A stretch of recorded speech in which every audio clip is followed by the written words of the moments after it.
नमस्कार. आज 11 जानेवारी 2026 वार आहे रविवार. लोकसत्ता आणि द हिंदू वृत्तपत्र विश्लेषणमध्ये आपलं स्वागत आहे. ठाण्यातील वनजमीन विकासकांना देण्याच्या निर्णयाला स्थगिती, टीकेनंतर चंद्रशेखर बावनकुळे यांचा बचावात्मक पवित्रा. संजय गांधी नॅशनल पार्कमधील 1053 एकर जी जमीन होती ती खाजगी व्यक्तींना देण्याच्या काल शिक्कामोर्तब चंद्रशेखर बावनकुळे यांनी केला होता व लोकसत्तामध्ये अशा पद्धतीने एक टीकास्त्र आलेलं होतं पहा, व ती न्यूज आपण अगदीच चर्चेला घेतली होती. तर त्याला आता स्थगिती देण्यात आलेली आहे.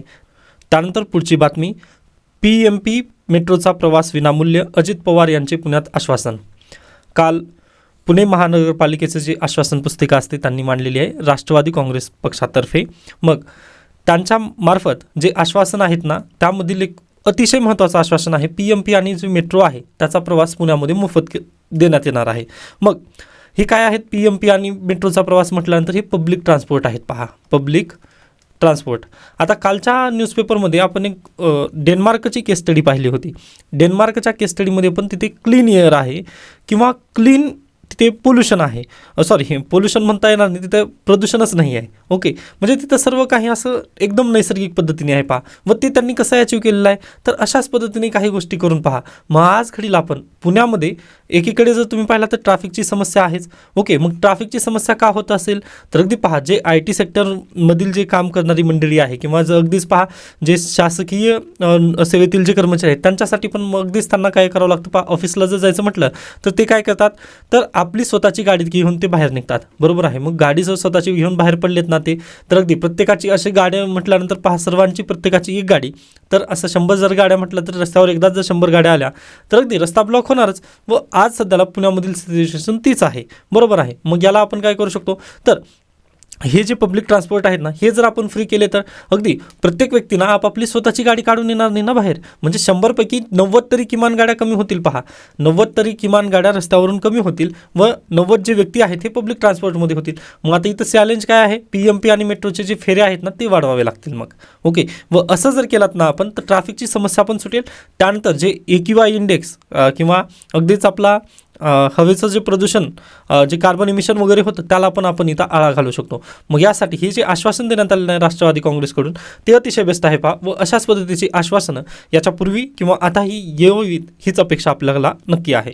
नेक्स्ट, जिल्हा परिषद निवडणुका पुन्हा न्यायालयीन कचाट्यात. आता सुप्रीम कोर्टामध्ये परत एकदा सुनावणीला चालू झालेली आहे. सोमवारी याचं निर्णय येईल मे बी. पहा, सर्वांना माहिती आहे की राज्यामध्ये 50% पुढे आरक्षण जाऊ नये याबद्दलचं थोडंसं भांडण चालू आहे. मग पहा, आता जर तुम्ही 12 महानगरपालिका पाहिलात ना, तर 12 महानगरपालिकेचं आरक्षण 50%च्या पुढे गेलं नाही. पण ज्या महानगरपालिकेचं आरक्षण 50%च्या पुढे गेलेलं आहे त्यांच्याबद्दलचा इथं बेसिकली जिल्हा परिषद, माफ करा, महानगरपालिकेचं नाही तर जिल्हा परिषदेचं. तर जिल्हा परिषदेचं 50%च्या पेक्षा जास्त जिथं आरक्षण गेलेलं आहे त्याबद्दलची सुप्रीम कोर्टामध्ये परत एकदा सुनावणी आहे. मग त्यांचं म्हणणं काय आहे की जे उर्वरित आणि हे सर्व जे एकत्र आहेत ह्या सर्व निवडणुका एकत्र व्हायला पाहिजेत. पण आता पाहूयात सुप्रीम कोर्ट याबद्दल काय म्हणेल. ओके, आताच याबद्दल आपल्याला झोप उडवून घ्यायची नाही, आज संडे आहे. हां, त्यानंतर आणखीन एक महत्त्वाचं म्हणजे आज तुमची MPSC गट क एक्झाम आहे, त्याबद्दल खूप खूप शुभेच्छा. अगदी चांगल्या पद्धतीने तुम्ही पेपर द्या. ओके, त्यानंतर आपण पुढे जाऊयात. इथे आपल्यासाठी न्यूज गरजेची नाही. नेक्स्ट आहे पहा, बंगाल सरकार सर्वोच्च न्यायालयात. ओके, पहा 2 दिवस झाला आपण या न्यूजला फॉलोअप करत आहोत. आता तिसऱ्या दिवशीची बातमी काय आहे, कॅवेट पिटिशन दाखल करण्यात आलेलं आहे व त्यांनी कॅवेट पिटिशन दाखल केले आहेत. कॅवेट दाखल केलं आहे. आता कॅवेट दाखल केलेलं म्हणजेच काय, पहा कॅवेट पिटिशन असं असतं. आता 2 पद्धतीचे पिटिशन असतात पहा. एक रिट पिटिशन असतं, त्यानंतर एक कॅवेट पिटिशन असतं. रिट पिटिशन म्हटल्यानंतर तुमच्यावर काहीतरी तुमच्या फंडामेंटल राईट्स जे आहेत त्यावरती आळा आलेला आहे. ओके, म्हणजे तुमच्या फंडामेंटल राईट्सचं तिथं उल्लंघन झालेलं आहे. या नात्याने तुम्ही काय करता, सुप्रीम कोर्ट आर्टिकल 32 यानुसार जाता व हायकोर्ट आर्टिकल 226 नुसार तुम्ही हायकोर्टामध्ये जाता. बरोबर, म्हणजे हे काय आहे, तर रिट पिटिशन इथं दाखल करता किंवा माझ्या मूलभूत अधिकारांचं उल्लंघन झालेलं आहे ते म्हणून. राईट. पण जर तुमच्या मूलभूत अधिकारावर उल्लंघन होणार आहे किंवा तुमच्यावर काहीतरी संकट येणार आहे, संकटाची चाहूल ज्यावेळेस लागते ना त्यावेळेस तुम्ही ज्या कोर्टात जाता, सुप्रीम कोर्ट किंवा हायकोर्टामध्ये ज्यावेळेस जाता की मला संकट येणार आहे, माझ्यावर कोणीतरी आता म्हणजे माझ्या फंडामेंटल राईटवरती वगैरे कोणीतरी दगा आणणार आहे असं ज्यावेळेस वाटतं ना त्यावेळेस तुम्ही काय करता, कॅवेट पिटिशन दाखल करता. व कॅवेट पिटिशन दाखल केल्यानंतर पहिल्यांदा तुमची बाजू मांडल्याशिवाय तिथं निर्णय कोणताही कोर्ट देत नाही. ओके, म्हणजे आता ईडी जरी ममता बॅनर्जी यांच्या विरोधात कोर्टात गेलेली असेल, सुप्रीम कोर्टामध्ये त्यांनी जरी पिटिशन दाखल केलं तरी पहिल्यांदा ममता दिदी यांना ऐकून घ्यावं लागतं सुप्रीम कोर्टाला. त्यासाठी असतं हे कॅव्हेट पिटिशन. ओके, हे लिगल वर्ड्स आहेत व तुम्हाला माहिती असेल UPSCने पण म्हणजे 2020 पासून थोडंसं लिगल वर्डिंगवर पण प्रश्न विचारण्याला सुरुवात केलेली आहे. त्यामुळे ही थोड्याशा गोष्टी माहिती असणं गरजेचं आहे. Okay, done. त्याच्यानंतर आपण पुढे जाऊयात. इथे आपल्यासाठी गरजेची न्यूज दिसत आहे का? बिलकुल नाही. त्यानंतर नेक्स्ट न्यूज आहे पहा, मुंबई महाराष्ट्राची नव्हे हे एक आंतरराष्ट्रीय शहर. आता अगदी आंतरराष्ट्रीय शहर या बाबतीत मी नक्कीच सहमत आहे, परंतु ही मुंबई ही महाराष्ट्राची नव्हे याला मी बिलकुल सहमत नाही. कारण आता अगदी आपण पॉलिटिकल कमेंट वगैरे करण्यापासून डेली मी वाचत असतो, परंतु हे राहावलं नाही. कारण आपला महाराष्ट्राचा इतिहास आपल्याला माहितीच आहे, या नात्याने थोडंसं बोलण्याचा मी प्रयत्न करतो आहे. व के अण्णामलाई यांनी हा पॉईंट मांडलेला आहे. पण तुम्ही जर जाऊन तमिळनाडूमध्ये जर असं वक्तव्य केलं असतात तर प्रश्नचिन्ह आहे. त्यामुळे पहा, मराठी माणूस किती दिवस आपण पण शांत राहायचं, अगदी त्या पद्धतीने आहे. ओके, आता हे कोणत्याही पक्षाचे वगैरे असो, आपल्याला त्याबद्दल हे गरजेचं नाही आहे. सध्याला निवडणुका आहेत यासाठी ठीक आहे, हे होत असतं. परंतु महत्त्वाचं म्हणजे काय पहा, मुंबई महाराष्ट्राची नव्हे हे अतिशय चुकीचं वक्तव्य आहे व आपण आपला इतिहास विसरता कामा नये. ओके, डॉक्टर बाबासाहेब आंबेडकर यांनी पण म्हटलेलं आहे पहा की जर जो व्यक्ती स्वतःचा इतिहास विसरतो ना, तो इतिहास निर्माण करू शकत नाही. मग हे थोडंसं चुकीचं होईल या नात्याने पहा. किंवा तुम्ही पण, मी म्हटलं ना, चेन्नई तुम्ही तमिळनाडूची नाही असं जाऊन तमिळनाडूमध्ये म्हणा, मग काय होईल पहा. ओके, म्हणजे ठीक आहे. त्यानंतर पुढे रविवार विशेषमध्ये हा आज का धरिला परदेश हा प्रश्नचिन्ह किंवा एक शिक्षणाबद्दल जे विद्यार्थ्यांची आज परदेशामध्ये लागलेली आहे त्याबद्दलचा हा आर्टिकल आलेला आहे. अतिशय बेस्ट आहे पहा. तर थोडंसं आपण आकडेवारीनुसार या आर्टिकलला सुरुवात करूयात. पहा, पहिल्यांदा आकडेवारी आहे. पूर्वी ना अमेरिकेमध्ये 4.5 लाख विद्यार्थी अमेरिकेत जायचे किंवा दरवर्षी 4.5 लाख विद्यार्थी आपला भारत देश सोडायचे, बरोबर आहे, शिक्षणासाठी. पण यावर्षी डोनाल्ड ट्रम्प सत्तेत आल्यानंतर व भारताविरोधी सध्याला सर्व जे देश आहेत तिथून नारेबाजी वगैरे होत असल्यानंतर थोडंसं विद्यार्थ्यांचं म्हणजे 1 लाख विद्यार्थी आता इथं कमी झालेले आहेत व इथे सध्याला संख्या किती झालेली आहे मग 3.5 लाख विद्यार्थी आज घडीला आपले म्हणजे यावर्षी अमेरिकेत गेलेले आहेत विद्यार्थी. त्यानंतर पुढल्या वर्षीसाठीच्या व्हिसा ॲप्लिकेशन आता सध्याला चालू आहेत पहा. ओके, लास्ट मंथमध्ये त्याची न्यूज आलेली होती व व्हिसा ॲप्लिकेशनसोबत तुम्हाला आता सोशल मीडियाचं तुम्हाला ॲक्सेस पण द्यावं लागत आहे. सोशल मीडियाचं ॲक्सेस का देणं गरजेचं आहे किंवा तुमचे विचार कसे आहेत हे तिथं तपासलं जात आहे अमेरिकेमध्ये. जर तुम्हाला व्हिसा पाहिजे असेल तर आता सध्याला ती सिच्युएशन आहे. ओके, म्हणजे जे राईट टू प्रायव्हसी आहे आर्टिकल 21 आपलं ते थोडंसं कुठंतरी हनन होत आहे, परंतु आता अमेरिकेची तशा पद्धतीने पॉलिसी आलेली आहे. त्यामुळे पहा, आय थिंक 15 डिसेंबरच्या दरम्यान ना त्यांनी ते व्हिसा ॲप्लिकेशनला वगैरे थोडंसं हे केलेलं होतं, स्टॉप केलेलं होतं किंवा नेक्स्ट मंथमध्ये आपण त्याला सुरुवात करूयात, याच कारणामुळे होते ते. ओके, तर ठीक आहे. आज सध्याला जर तुम्ही पाहिलात अमेरिकेमध्ये आपली किती 3.5 लाख विद्यार्थी लास्ट इयरला गेलेली आहेत व यावर्षी पण ॲप्लिकेशनची संख्या जास्तच आहे. मग अमेरिकेमध्ये नाही तर म्हटल्यानंतर दुसरीकडे कुठे गेलेले आहेत का, तर अगदीच पहा त्याच्यानंतर गेलेले आहेत विद्यार्थी सर्वाधिक म्हणजे कॅनडामध्ये गेलेले आहेत 4,27,000 विद्यार्थी गेलेत. इंग्लंडमध्ये 1,85,000, ऑस्ट्रेलियामध्ये 1,22,000, त्यानंतर जर्मनीमध्ये 42,000 विद्यार्थी परराष्ट्र मंत्रालयाच्या अहवालानुसार हे एवढे विद्यार्थी आपले बाहेर गेलेले आहेत. ओके, मग एवढे विद्यार्थी आपला देश का सोडत आहेत व पहा फक्त हे मोठी मोठी देश असलेली नावं आहेत, हे थोडंसं लक्षात घ्या तुम्ही. अमेरिका पहिल्यांदा आहे, फर्स्ट आहे USA, त्यानंतर नेक्स्ट आहे कॅनडा, त्यानंतर थर्ड आहे UK, त्यानंतर फोर्थ आहे ऑस्ट्रेलिया. एवढे जरी नावं लक्षात ठेवलात तरी बस झालं. आता त्यानंतर आपला आर्टिकल चालू होतो. ओके, आर्टिकलचं म्हणणं काय आहे पहा, फक्त हे 4 देश मोठे आहेत व अगदीच थोडंसं आर्थिकरित्या हे विकसित राष्ट्र आहेत या नात्याने आपण यांनाच मान्य करतो. पण UAE, Russia, Kyrgyzstan, Georgia, Philippines, China, Japan, Vietnam हे देश देखील ह्या देशामध्ये देखील विद्यार्थी आपले जात आहेत. त्यासोबतच आणखीन देशांची यादी वाचेल मी पहा, म्हणजे थोडंसं तुम्हाला कुतूहल वाटेल तिथे. त्यानंतर Algeria, Angola, Argentina, Bolivia, Bhutan, Brazil, Cape Verde, Chile, Croatia, Guinea, Ethiopia, Fiji, Greece, त्यानंतर Guinea, Indonesia, Jordan, Lebanon, Madagascar, Mexico, Mongolia, Myanmar, Namibia, Niger, Norway, Panama, Paraguay, Peru, Sri Lanka, Sudan, Trinidad, Tunisia, Zimbabwe या देशांमध्ये भारतीय विद्यार्थी शिक्षणासाठी जात आहेत. हे थोडंसं ना आपल्यासाठी एक भयावह बातमी आहे किंवा थोडंसं कुठंतरी हे आपलं चुकत आहे असं नक्की आपण इथं म्हणू शकतो. हां, आता एखाद्याचे पॅरेंट्स वगैरे डिप्लोमॅट आहेत त्यामुळे ते विद्यार्थी जाऊ शकतात. आता जसं नेपाळ आहे, त्यानंतर पेरू आहे किंवा झिम्बाब्वे आहे, त्यानंतर नायजेरिया असे म्हणजे किंवा श्रीलंका. आता इवन श्रीलंका बेटर आहे म्हणा तसं, पण श्रीलंकेमध्ये पण आपले विद्यार्थी जात आहेत. ओके, म्हणजे आता अगदी श्रीलंकेचे विद्यार्थी किंवा नेपाळचे विद्यार्थी भारत देशामध्ये शिक्षणासाठी येतात, पण आपले विद्यार्थी जर तिथं डिप्लोमॅट शिवाय म्हणतोय मी, बरं, हे आकडेवारी परराष्ट्र मंत्रालयाने दिलेली आहे की डिप्लोमॅट शिवाय यांनी काय केले आहेत, आपले विद्यार्थी तिथं जाऊन शिक्षणासाठी गेलेले आहेत.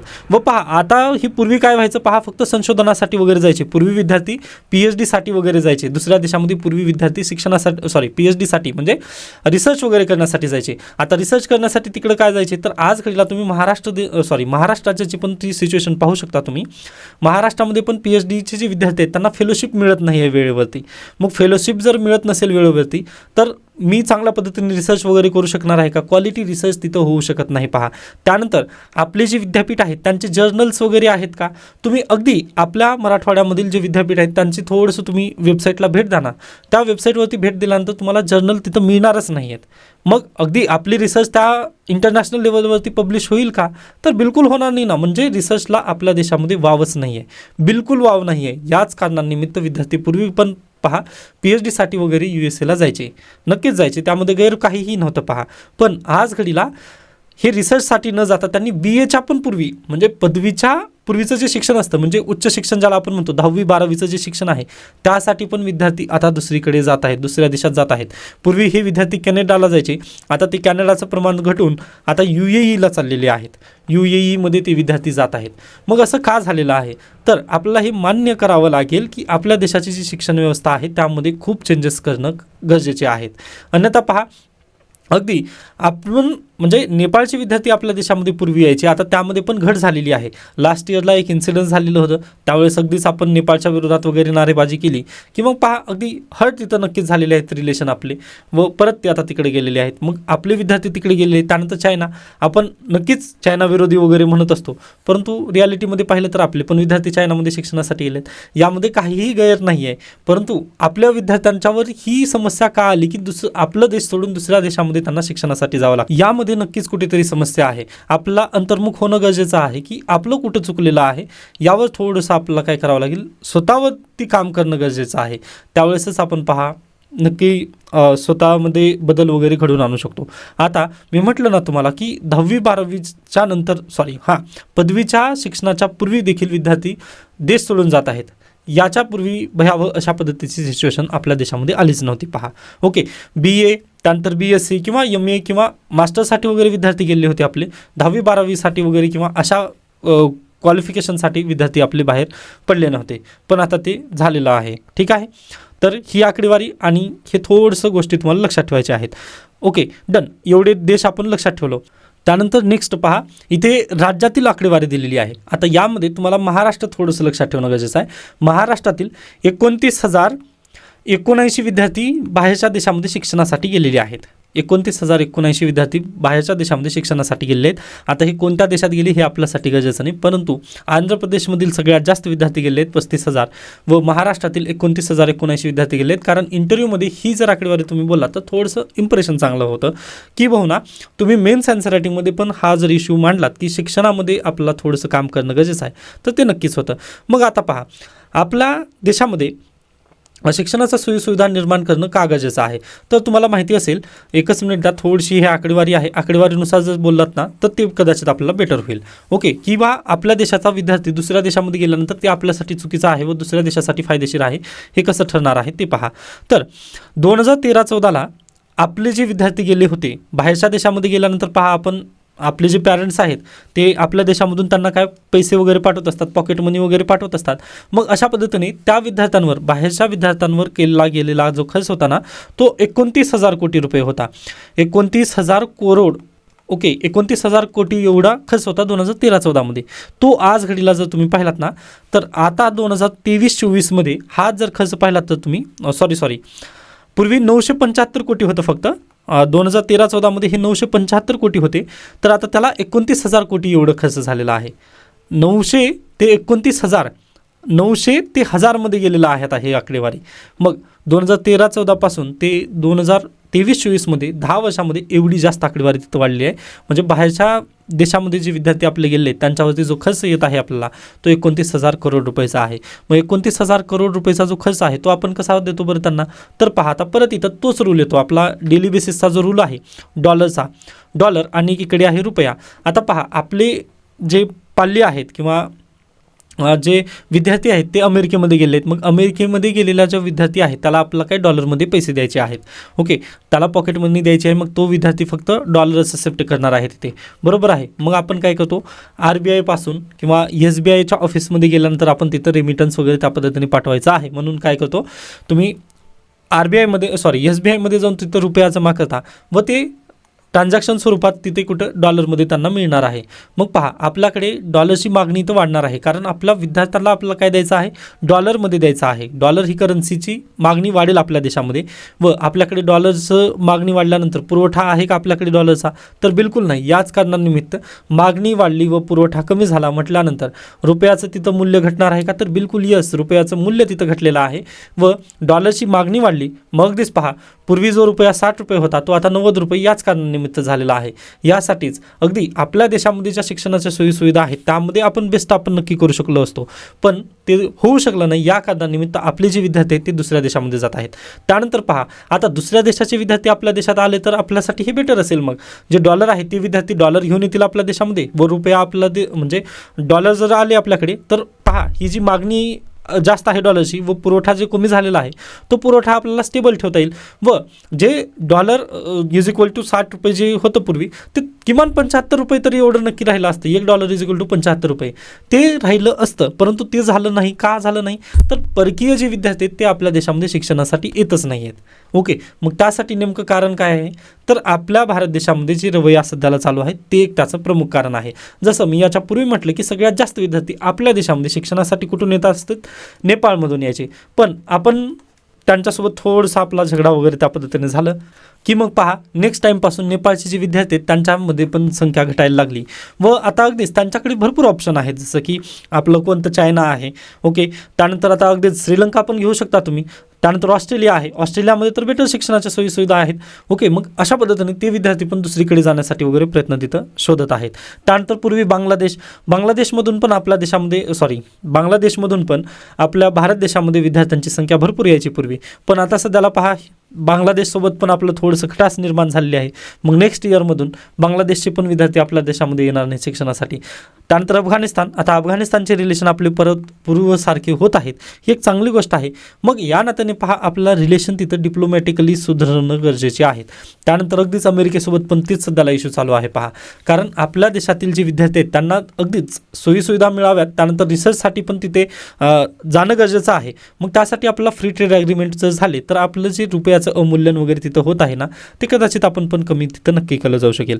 मग यासाठीच पहा आज घडीला जर काय गरजेचं असेल तर शिक्षणासाठी आपल्याला म्हणजे जर भारत देशामध्ये जर उपाय शोधले तर ते बेटर आहे. पण रिसर्चसाठी आपल्या विद्यार्थ्यांना बाहेर जर पाठवलं तर त्यामध्ये काहीही नाही आहे.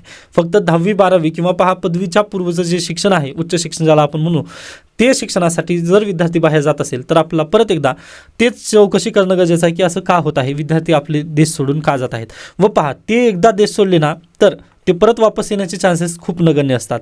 कारण त्यांना अगदी तुम्ही इंस्टाग्रामच्या रील्स वगैरे जर पाहिला तर तिथे पण ते दाखवण्याचा प्रयत्न करत असतात पहा की भारत देश आणि त्या देशामध्ये काय काय बदललेलं आहे किंवा काय काय चुकीचं वगैरे आहे. मग ह्या सोयीसुविधा वगैरे जर एकदा म्हणजे लहूमुलग ह्या म्हणतात पहा, अगदी तशा पद्धतीने होतं. एकदा जर त्यांना त्या नेचरची वगैरे जर सवय झाली ना तर ते भारत देशामध्ये परत एकदा येण्यास तयार नसतात. मग हेच कारण आहे. व पहा आपला मायदेश सोडून किंवा म्हणजे ब्रेन ड्रेनची समस्या आहे. ओके, मग त्याचं एक नेमकं कारण आहे ना, ब्रेन ड्रेन जर आपल्या देशातून होत असेल तर मग आपल्या देशाला सांभाळणार कोण आहे. मग हाच तिथं बेसिकली प्रश्नचिन्ह आहे. त्यासाठी शिक्षणावरचा जो खर्च आहे तो जास्त करणं गरजेचं. ओके, आज घडीला तुम्ही पाहता ना किती म्हटलेलं आहे मी, 29,000 कोटी रुपये काय होत आहेत, पॅरेंट्सची खर्च होत आहेत विद्यार्थ्यांच्या शिक्षणावरती 29,000 कोटी रुपये. पण हे आपल्या GDPच्या जर पाहिलात ना तर तुम्ही 53% एवढा खर्च आहे पॅरेंट्स हा 53% एवढा खर्च आहे 29,000 कोटी रुपये. मग एवढाच जर खर्च आपण आपल्या देशामधील शिक्षणावरती जर केला असता किंवा GDP मध्ये आपला जो खर्च 2-2.5% राहिलेला आहे शिक्षणावरचा, तो आपण 6.5% जरी नेला असताना तरी आपल्या देशातील जे इन्स्टिट्यूशन्स आहेत ते बेटर कदाचित झाले असते. जसं IITs वगैरे आहेत ते आपण नक्कीच विद्यार्थ्यांना पाठवण्यासाठी आपल्याकडे स्पर्धा भरपूर आहे, पण ते झालेलं आहे का तसं दुसऱ्या इन्स्टिट्यूटबद्दल वगैरे? तर बिलकुल नाही. त्यानंतर ग्लोबल रँकिंग, आपल्या देशामध्ये दुसऱ्या देशातील विद्यार्थी न येण्याचं कारण एक आहे की पहा ग्लोबल रँकिंग. कारण आज घडीला तुम्ही पहा ना, इथे कुठे विद्यार्थी गेले आहेत मंगोलिया, मेक्सिको, त्यानंतर पहा अगदीच कुठे आहेत सुदानला गेलेले आहेत. आता सुदानमध्ये तर तिथं गृहयुद्ध वगैरे चालू, म्हणजे अशा देशामध्ये देखील आपले विद्यार्थी गेलेले आहेत. मग हे कुठेतरी ना थोडंसं आपण का चुकलेलो आहोत किंवा कुठे आपलं प्रॉब्लेम होत आहे हे थोडंसं अंतर्मुख होऊन आपलं पाहणं गरजेचं आहे. त्यासाठीच मी ही आकडेवारी वगैरे पहिल्यांदा तुम्हाला सांगितलेत. आता परीक्षेमध्ये तुम्ही उत्तर लिहित असताना परदेशी शिक्षण किंवा शिक्षणामधील ज्या चेंजेस करणं गरजेचं आहे. शिक्षणाबद्दल एखादं निबंध जरी आलं तरी तुम्ही पहिल्यांदा ही आकडेवारी द्यायची आहे. पहिले USA पासून ते UK पर्यंत तुम्ही आकडेवारी द्यायची. पहिले 4 देश लक्षात ठेवा. ओके, मग पहिले 4 देश लक्षात ठेवल्यानंतर पुन्हा सांगायला सुरुवात करायचं GDPचा खर्च वगैरे एवढा. मग आपल्या देशामध्ये सजेशन पण तुम्ही नक्की द्यायला विसरू नका. कारण प्रशासनामध्ये तुम्ही गेल्यानंतर उद्या राजकीय नेते पण काम करतात पहा, त्यांनी डायरेक्टली त्यांचं कामच असतं फक्त प्रॉब्लेम सांगून पुढे जाणं. परंतु तुम्ही प्रशासनात गेल्यानंतर तुम्हाला तिथं सोल्युशन द्यायचं आहे. ओके, सोल्युशन बेस्ड बाती आपल्याला करावी लागतील. मग त्यासाठी आपण सोल्युशन काय देऊ शकतो पहा, तर रिसर्च पहिल्यांदा टार्गेट आपल्याला काय करणं गरजेचं आहे पहा, लोअर एज्युकेशन. ओके, त्यानंतर हायर एज्युकेशन व हायर एज्युकेशनसाठीच आपण हायर एज्युकेशनचाच एक भाग म्हणून आपण रिसर्चला पण तिथे जास्त प्राधान्य देणं गरजेचं आहे. व लास्ट इयरला तुम्हाला माहिती असेल नरेंद्र मोदी यांनी काय केलं होतं, एज्युकेशन मिनिस्ट्रीच्या अंतर्गत जे रिसर्च सेक्टर आहे त्याला त्यांनी डायरेक्टली डिजिटल लायब्ररीमध्ये कन्वर्ट केलेलं होतं. जेणेकरून काय होईल पहा, तुम्हाला अगदी जागतिक लेवलवरचे जे जर्नल्स वगैरे आहेत ना ते तुम्हाला ॲक्सेस करता येतील, इझिली ॲक्सेस तुम्हाला करता येतील. यासाठी ती जी स्कीम लावली ना त्यांनी ती बेटर होती. मग अगदी तशा पद्धतीने पहा, शिक्षणाच्या आणखीन सोयीसुविधा वगैरे वाढवल्या पाहिजेत किंवा इन्फ्रास्ट्रक्चर बिल्ड झालं पाहिजे, यासाठी आपण प्रयत्न करणं खूप गरजेचं आहे. आय होप हा पॉईंट तुम्हाला आता किंवा हा जो लेख आहे तो तुम्हाला नक्की समजलेला असेल. डन. त्याच्यानंतर पुढे चला, ही तर कमालच. आयोग आता पहा, निवडणूक आयोगावर सध्याला प्रश्नचिन्ह निर्माण होत आहेत, पण याच निवडणूक आयोगामध्ये 45 देशांसमोर काय होतं आहे सध्याला 21 ते 23 जानेवारी या दरम्यान एक जागतिक परिषद होणार आहे व त्यामध्ये त्यांनी लोकशाही आणि निवडणूक यावर चर्चा करणार आहे. आता अगदी हा कटाक्ष स्वरूपात लोकसत्तांनी पण म्हटलेला आहे ही तर कमालच म्हणून. पण पहा, निवडणूक आयोगाने पण थोडंसं जर म्हणजे परत एकदा विश्वास जर जिंकण्याचा असेल ना तर त्यांना जनतेमध्ये येऊन डायरेक्टली EVM हॅक होतं ना तर करा EVM हॅक. त्यानंतर जी व्होटर लिस्ट आहे, आता मान्य आहे पहा, आता आपण ज्यावेळेस वोट करण्यासाठी जातो त्यावेळेस आपल्या बोटावरती शाई वगैरे लावली जाते, पण पहा त्यामध्ये पण चान्सेस आहेतच. म्हणजे अगदी जे EVM आता जसं महाराष्ट्र विधानसभेच्या निवडणुकांवेळी झालेलं होतं की 6 वाजल्याच्या नंतर अचानक मतदान कुठून वगैरे वाढले, मग तिथे जे प्रश्नचिन्ह निर्माण होत आहेत ना, मग त्या प्रश्नांचं उत्तर निवडणूक आयोगाने डायरेक्टली बोलणं गरजेचं आहे. किंवा ही आकडेवारी आहे व जी CCTV फुटेज मागत आहेत तर डायरेक्टली देऊन टाकणं गरजेचं आहे ना, त्यामध्ये एवढं काय आहे, पण तसं होत नाही आहे. मग हेच पहा, निवडणूक आयोगाला जर परत एकदा विश्वास जिंकायचा असेल, आता TN सेशन तुम्ही उदाहरण घेऊ शकता. ओके, मग आहेत आपल्याकडे काम करणारे तसे प्रशासकीय अधिकारी. मग अगदीच थोडंसं जर अशा पद्धतीने जनतेमध्ये जर जाऊन निवडणूक आयोगाने पण काम केलं तर कदाचित जो विश्वास त्यांनी थोडासा कमी झालेला आहे तो परत एकदा इथं गेन केला जाऊ शकतो. ओके, आता लास्ट इयरला लास्ट मंथमध्ये ना कर्नाटकमध्ये EVMबद्दलचं एक व्होट घेण्यात आलं कर्नाटक राज्य सरकारद्वारा की तुम्हाला EVMवरती विश्वास आहे का, तर त्यांच्यापैकी 90% लोकांनी म्हटले की यस आम्हाला EVMवरती विश्वास आहे व कर्नाटकचं सरकार आहे काँग्रेसचं. मग ते थोडंसं स्वतःच्याच जाळ्यामध्ये वगैरे फसल्यासारखं त्यांचं झालं. मग अशा पद्धतीने त्यांनी काही पोल्स तरी घेणं गरजेचं आहे किंवा EVM हॅक होते ना तर तुम्ही करून दाखवा. त्यानंतर जी व्होटर लिस्टमध्ये गडबडी आहे ना तर मग तुम्ही ते सर्व जे काय म्हणू शकता, जे OCR पद्धतीची जी लिस्ट असते ना ती लिस्टच समोर ठेवायची ना डायरेक्टली राजकीय पक्षांना, मग कदाचित ते त्यांनी करून घेतील किंवा लिस्टमधील जी छाननी आहे ती बाजूला नक्कीच जाईल ना. मग यासाठी थोडंसं निवडणूक आयोगाने काम करणं अपेक्षित आहे पहा. ओके, कारण ती पण एक संवैधानिक बॉडी आहे. त्यानंतर संवैधानिक बॉडी कितीमध्ये येईल आहे, भाग 15 मध्ये आहे. ओके, हा प्रश्न मी दिलेला होता त्यानिमित्ताने लक्षात घ्या. नेक्स्ट आहे Gen Z साठी पहा, आपल्यापैकी जे विद्यार्थी नवी दिल्लीचा प्रवास सध्याला करत आहेत त्यांच्यासाठी एक आकर्षण आहे. हिवाळ्यामध्ये ऐन दिवाळीमध्ये दिल्लीत दरवर्षी हिवाळ्यात एक आकर्षण असतं, ते म्हणजे राष्ट्रीय पुस्तक मेळ्याचं. व यावर्षी राष्ट्रीय पुस्तक मेळ्याला तुम्ही व्हिजिट जर करत नसाल तर तिथं फ्री ऑफ कॉस्टली तुम्ही व्हिजिट करू शकता. दरवर्षी तिथं पास असावं लागतं, पण यावर्षी फ्री ऑफ कॉस्ट आहे.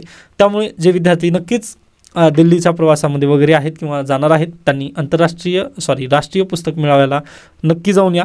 त्यानंतर अगदी जर आपल्यापैकी कोणी जर गेलं असेल तर मला नक्की एकदा कॉल करा, म्हणजे माझे पण काही पुस्तकं मी तिथं नक्की रेफर करण्यास सांगेन. ओके, तर प्लीज तुम्ही मला पण तिथं संदेश पाठवू शकता. डन. त्याच्यानंतर आहे रविवार विशेष. नेक्स्ट आर्टिकल आहे मतदाराला आणखी एक हवा अधिकार. आता ज्या वेळेस आपण इलेक्ट्रोल रिफॉर्म्स पाहतो ना, त्या वेळेस आपला एका गोष्टीची काळजी घेणं गरजेचं आहे किंवा एक गोष्ट थोडंसं लक्षात ठेवायचं आहे, ते म्हणजेच डॉक्टर बाबासाहेब आंबेडकर यांनी म्हटलं होतं की लोकशाहीला जर आता जिवंत ठेवायचं असेल, म्हणजे अगदी आम्ही चांगल्या पद्धतीने एक संविधान लिहून दिलेलं आहे, परंतु हे कशा पद्धतीने म्हणजे एकदम बेस्ट पण ठरू शकतं व एकदम वर्स्ट पण ठरू शकतं, हे कोण लागू करणार आहे त्याच्यावरती भरपूर अवलंबून आहे, असं डॉक्टर बाबासाहेब आंबेडकर यांनी शेवटच्या भाषणामध्ये पार्लिमेंटच्या त्यांनी म्हटलेलं होतं. मग त्यालाच अनुसरून पहा, त्यांनी काय म्हटलं होतं की जी जनता आहे ना त्यांच्या हातात सर्व काही आता देण्याचा प्रयत्न त्यांनी केलेला होता. व अगदी जनताला इथं काय करायचं आहे पहा, तर शिक्षित व्हायचं आहे किंवा थोडंसं इंटरेस्ट इथं घ्यायचं आहे. जे इलेक्ट्रल प्रोसिजर वगैरे आहे किंवा आता अगदीच पहा, मी याच्यापूर्वी पण म्हणजे ज्या वेळेस लेक्चर वगैरे घेतलेले आहेत तिथं भरपूर विद्यार्थी अगदीच म्हणायचे मला की सर तुम्ही पॉलिटिकल कमेंट वगैरे तुम्ही थोडंसं कमी करा. पण पहा, अगदी तुम्ही तयारी करत आहात, UPSCची करा किंवा MPSCची करत आहात, मान्य आहे. पण जर लोकशाहीच आपल्या देशामध्ये राहिली नाही किंवा आपला देशच राहिला नाही तर मग तयारी कशाची करणार आहात तुम्ही. मग त्यासाठी पहा, आपलं थोडं कर्तव्य नीत नक्कीच लागणार आहे. ओके, म्हणजे पॉलिटिक्स हे अगदी काय म्हणू शकता तुम्ही, एकदम गलिच्छ लेवलचं झालेलं वगैरे आहे किंवा काहीतरी म्हणजे एकदम वाईट आहे असं मान्य आहे. पण पहा, ते वाईट कुणी केलेलं आहे, तर अगदीच जनता थोडीशी जागृत नाही झाली, या कारणानिमित्त ते वाईट झालेलं आहे. आता आज घडीला तुम्हाला म्हणजे ह्या आर्टिकलमध्ये हा एक आर्टिकल पहा आणि नेक्स्ट आर्टिकल, हे दोन्ही आर्टिकल इलेक्शनबद्दलच बोलायचे आहेत. आता ज्या विद्यार्थ्यांना माझे विचार पटणार नाहीत किंवा त्यांना अगदीच जास्त अभ्यास आहे त्यांनी हा व्हिडिओ इथंच थांबवला तर बेटर आहे. पण इथून पुढे जर जायचं म्हटलं ना तर तुम्हाला जागृत होणं गरजेचं आहे. यासाठी प्लीज तुम्ही इथं शक्य झालं तर इथं थांबू शकता, म्हणजे याच्या पुढे ज्या बातम्या असतील त्या थोडंसं इलेक्ट्रोल रिफॉर्म आपल्या देशामध्ये का गरजेचे आहेत याबद्दल चर्चा करणार आहे मी. तर चला, आता जे विद्यार्थी आलेले आहेत आपल्यासोबत त्यांचं अभिनंदन. पुढे जाण्याचा प्रयत्न करूयात. तर पहा, इलेक्ट्रोल रिफॉर्म्स. ओके, अगदी जनता जर जागृत असेल तर आपला देश अगदी चांगल्या पद्धतीने लोकशाही तिथं असू शकेल, असं डॉक्टर बाबासाहेब आंबेडकरांचं स्वप्न होतं. व त्यांनी म्हटलेलं आहे पहा की लोकशाही एक अतिशय वर्स्ट पण आहे. अगदी डॉक्टर बाबासाहेब आंबेडकर यांनी पण मान्य केलेलं आहे की लोकशाही वर्स्ट आहे. पण प्रॉब्लेम असा आहे ना की दुसरं कोणतं तिथं रूल नाही आहे आपल्याकडे, दुसरा कोणता रूल आपल्याला सापडला नाही की लोकशाही त्यापेक्षा तरी बेटर आहे. ओके, म्हणजे पहा, आता एकीकडे चोर आहे व दुसरा आहे डाकू. मग डाकूपेक्षा चोर बरा, अगदी त्या पद्धतीचा आहे. लोकशाही पण वर्स्टच आहे, परंतु त्याच्याही पेक्षा जर तुम्ही हुकुमशाही वगैरे जर घेतलात ना त्यापेक्षा ते अतिशय वर्स्ट कंडिशन्समध्ये जातं ते. मग त्यासाठीच डॉक्टर बाबासाहेब आंबेडकर यांनी काय म्हटलं होतं की लोकशाही वर्स्ट जरी फॉर्म असेल तर ती बेस्ट फॉर्म आहे. मग यासाठीच आपला लोकशाहीमध्ये किंवा लोकशाहीला जर आज घडीला टिकून ठेवायचं असेल तर पहिल्यांदा जनतेचा इतर रोल खूप महत्त्वाचा आहे. मग रविवार विशेषमध्ये आता हा आर्टिकल लिहिलेला आहे मृदुला भाटकर यांनी व सर निवृत्त न्यायमूर्ती आहेत बॉम्बे हायकोर्टाचे. ओके, तर पहा, पहिल्यांदा सुरुवातच मी इथून करेन की दुर्दैवाची गोष्ट अशी की अधिकाधिक नागरिकांचा सहभाग लोकशाही चालवण्याच्या प्रवाहात आणि न्यायालयीन प्रक्रियेमध्ये आजही खूप गरजेचा असूनही तरुण मुली यामध्ये फक्त स्पर्धा परीक्षांसाठी तयारी करणारा वर्ग अपवाद आहेत. गृहिणी किंवा काम करणाऱ्या स्त्रिया तसेच पुरुष वर्ग यांना राज्यघटनेबद्दल विशेष माहिती नाही, तसेच जाणून घेण्याचा कंटाळाही भरपूर आहे. आत्ताच मी म्हटलं ना की आपल्यापैकी बहुतांश विद्यार्थी नक्कीच गेले असतील व्हिडिओ थांबून इथे.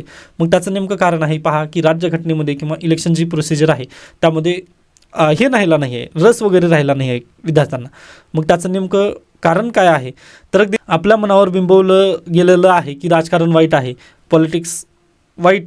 परंतु हे बिंबवण्याचं नेमकं कारण किंवा याला जर आपला परत शुद्ध जर करायचं असेल तर आपला उतरावंच लागेल.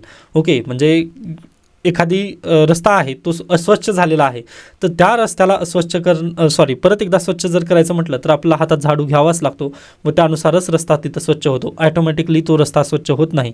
अन्यथा पहा, तो रस्त्यावरती आणखीन घाण साचत जाईल व आपलं निधन झाल्यानंतर जो आपला मुलगा येईल ना, त्याला अगदीच पुढे मग काहीच राहणार नाही तिथे, मग तो रस्त्यावरून चालू पण शकणार नाही. अगदी तशा पद्धतीने आज देखील आपल्या देशाच्या लोकशाहीचं जर आज घडीला अस्वच्छ तुम्हाला दिसत आहे ना, तर आज घडीला तुम्ही हातात स्वतः झाडू घेऊन तिथं रस्ता साफ करणं गरजेचं आहे.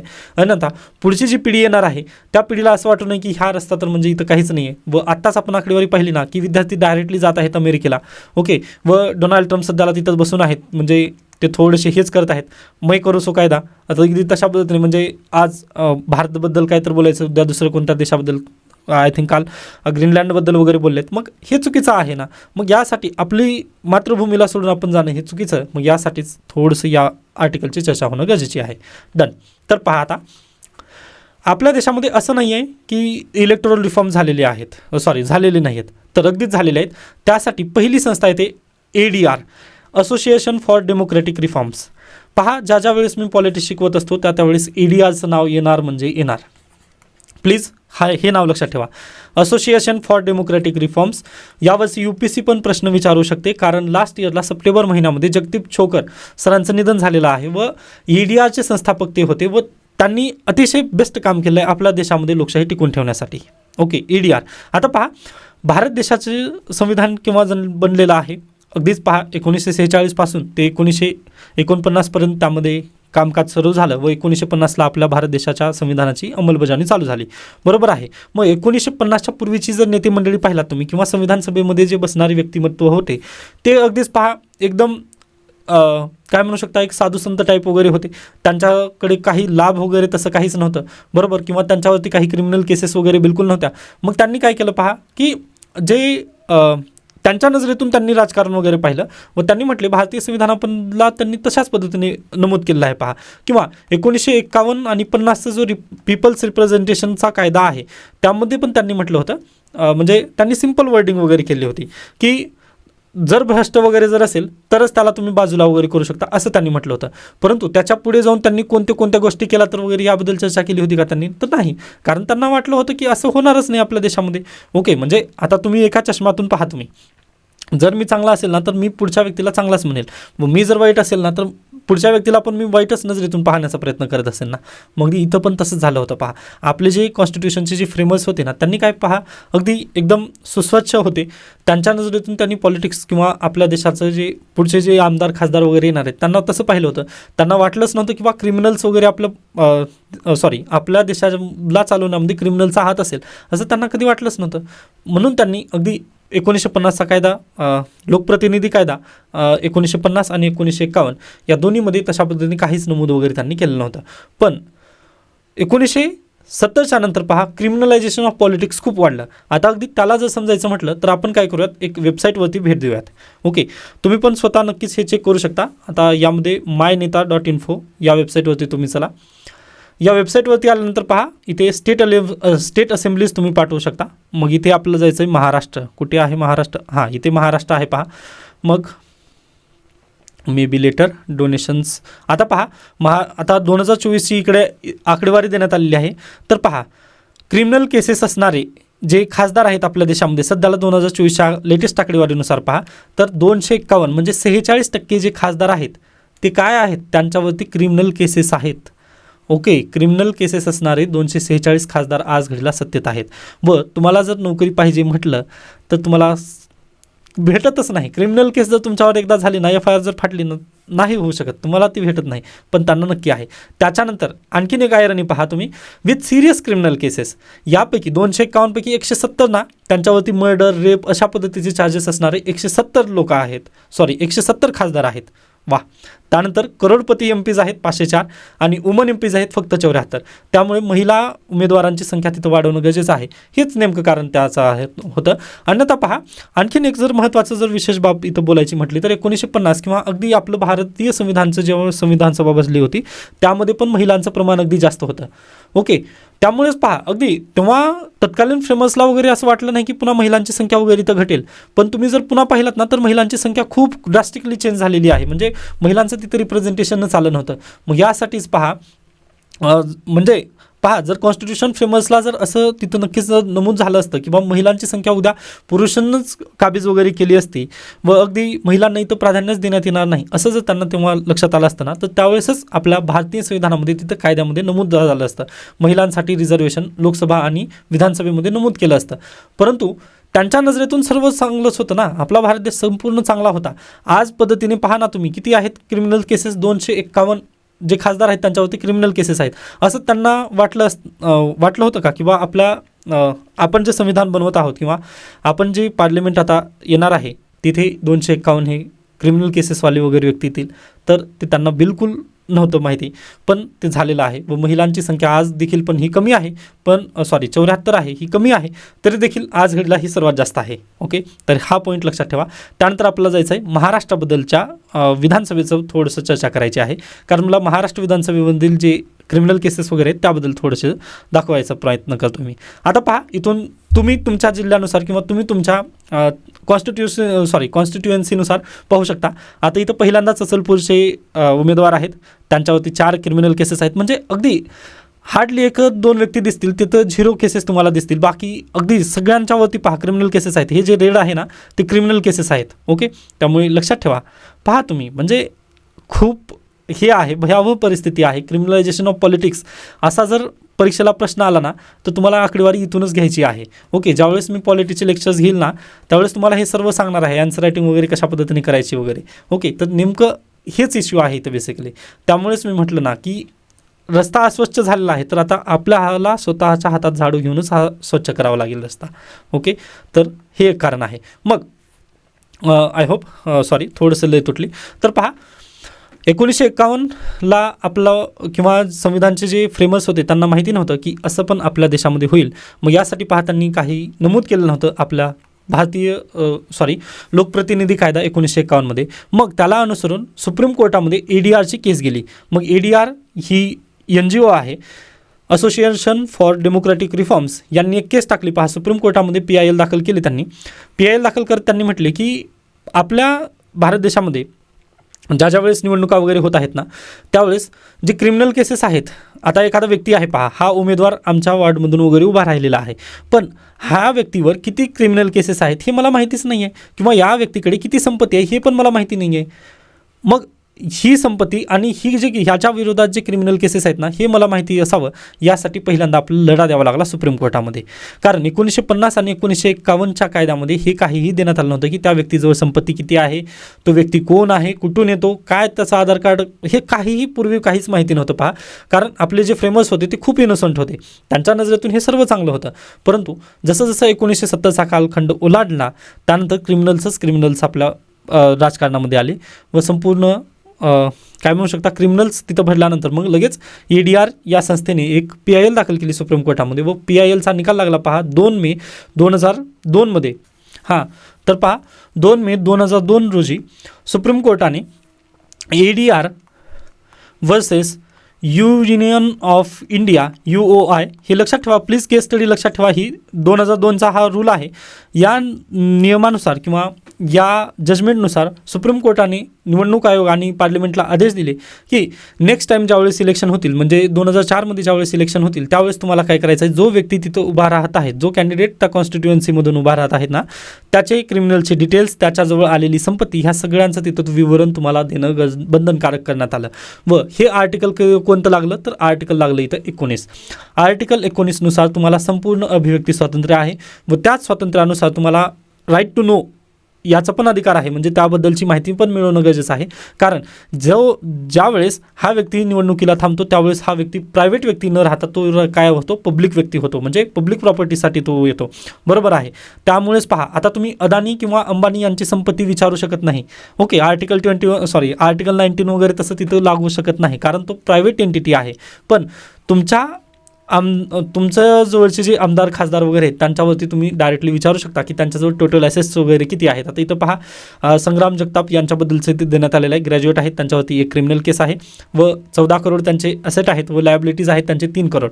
ओके, तर अशा पद्धतीने तर सगळ्यांना जे त्यांनी काय म्हणू शकता एक शपथपत्र देतात पहा, त्यामध्ये हे संपूर्ण त्यांना द्यावं लागतं विवरण की माझ्याजवळ एवढी संपत्ती आहे. फक्त त्यांची नाही तर त्यांच्याजवळ म्हणजे त्यांचे काय म्हणू शकता त्यांचं कुटुंब जेवढं आहे त्यांच्या सगळ्यांची तिथं देणं बंधनकारक करण्यात आलेलं आहे. हे पहा इथं दिलेलं आहे. ऑर्डरली इलेक्शनमध्ये किती लायबिलिटी वगैरे आहे, म्हणजे त्यांची संपत्ती किती आहे, त्यांच्या पत्नीची संपत्ती किती आहे, त्यांच्या मुलांची संपत्ती किती आहे, हे संपूर्ण तिथं विवरण आपला जे फॉर्म भरून द्यावा लागतो ज्यावेळेस तुम्ही निवडणुकीचा फॉर्म भरता त्यावेळेस, मग ते संपूर्ण देणं बंधनकारक करण्यात आलं आहे. व याला आपण थँक्स म्हणू शकतो. ते association for democratic reform versus union of India case 2002 या केसनुसार हा आर्टिकल आलेला आहे. मग आता यामध्ये आणखीन एक महत्त्वाचा बदल करणं अपेक्षित आहे.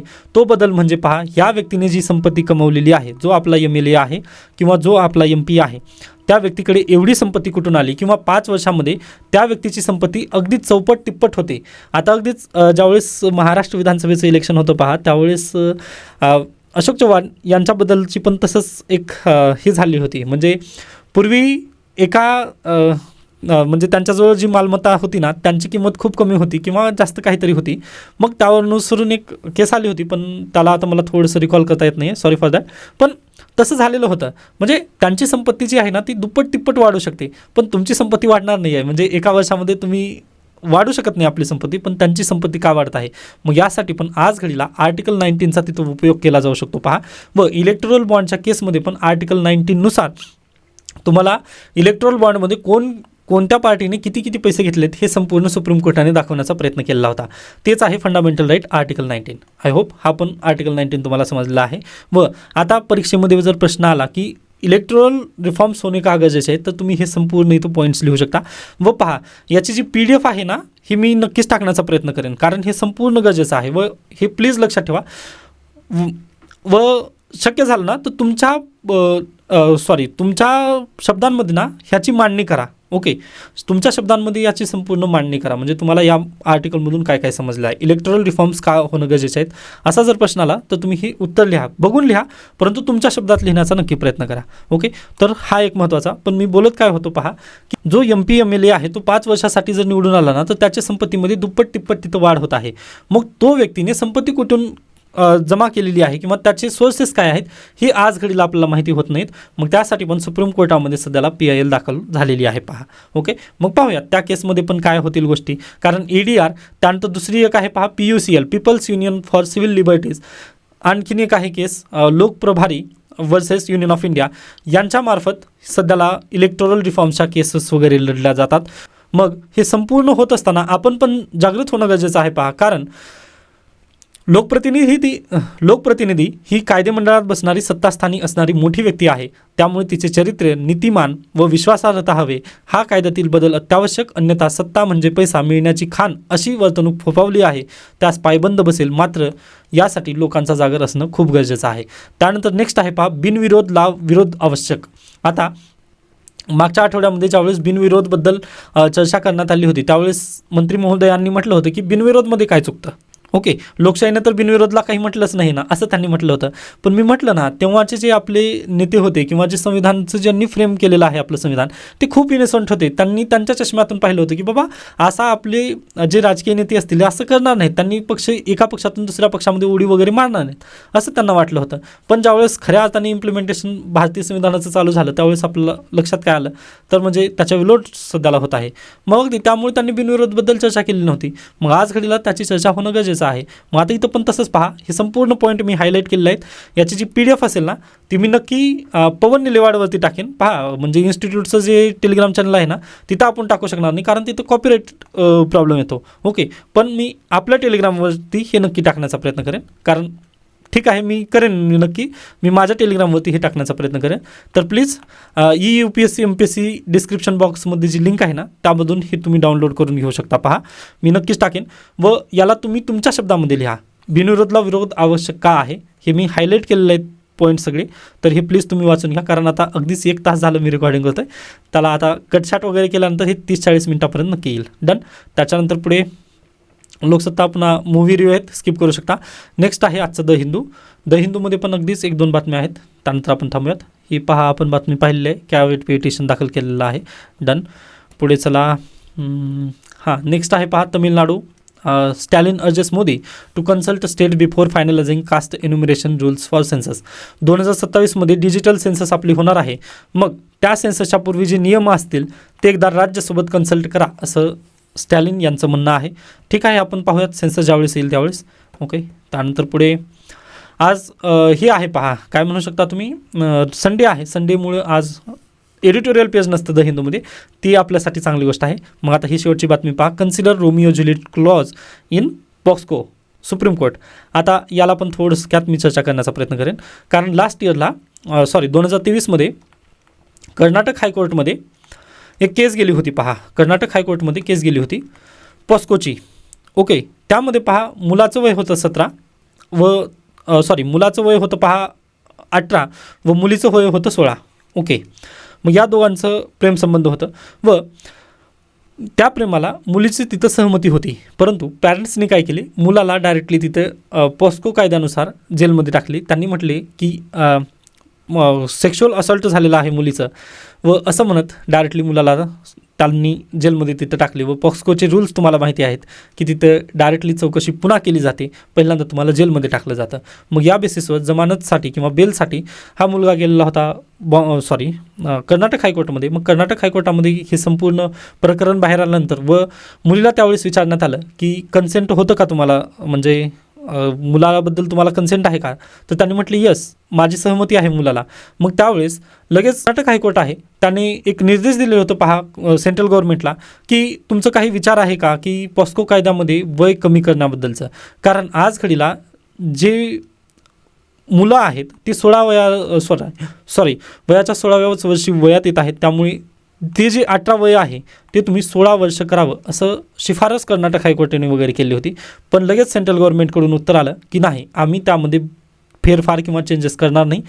मुला आणि मुलींचं दोघांचं पण वय पॉस्को कायद्यासाठी आम्ही 18 एवढंच ठेवणार आहोत, असं त्यांनी म्हटलं. मग आता परत सुप्रीम कोर्टामध्ये केस गेलेली आहे पहा. सुप्रीम कोर्ट परत विचारत आहे की कारण मुलीचे जे आईवडील असतात ना, ते मुलाबद्दल बदला काढण्यासाठी वगैरे तिथं पॉस्कोची केस लावत आहेत, कारण या व्यक्तीने काय केलेलं आहे, आमच्या मुलीला वगैरे थोडंसं प्रेमामध्ये वगैरे हे केलं, या कारणांसाठी मुलीचे जे आईवडील आहेत ते मुलाच्या विरोधात तक्रार तिथे देत आहेत पॉस्को कायद्यामध्ये, व इथं मुलाला जास्त परेशानी होत आहे. व या संपूर्ण प्रकरणांमध्ये पहा, इथं बेसिकली मुलीची तिथं सहमती जास्त राहत आहे. ओके. मग यासाठीच आता सुप्रीम कोर्टाने याला एक टर्म दिली आहे पहा, रोमिओ ज्युलिएट ॲक्ट किंवा रोमिओ ज्युलिएट सेक्शन. ओके. तर हे पाहूयात आपण. आता सेंट्रल गव्हर्नमेंटला परत त्यांनी तेच विचारलं आहे की रोमिओ ज्युलिएट क्लॉज तिथं देणार आहात का तुम्ही म्हणून. आता सेंट्रल गव्हर्नमेंट जर म्हटलं की आम्ही 16 करणार आहोत तर ठीक, अन्यथा 18 जर म्हटलं तर मग परत तेच चालू आहे, आपण त्यामध्ये डिबेटमध्ये जास्त फसू शकत नाही. ओके. एवढा तुम्ही लक्षात घ्या की असं चालू आहे व सोसायटीमधला पॉईंट आहे, त्यामुळे लक्षात राहील तुम्हाला. डन. तर आता इथे थांबूयात. याबद्दल काही शंका काही सजेशन असतील तर नक्की सांगू शकता. व जे लोकसत्ताचं आजचं वृत्तपत्र आहे ना, ते प्लीज आपल्या टेलिग्राम चॅनल जे पवन निलवाड माझं पूर्वीचं होतं त्यामधून तुम्ही हे करून घ्या. ओके. डन. थँक्यू.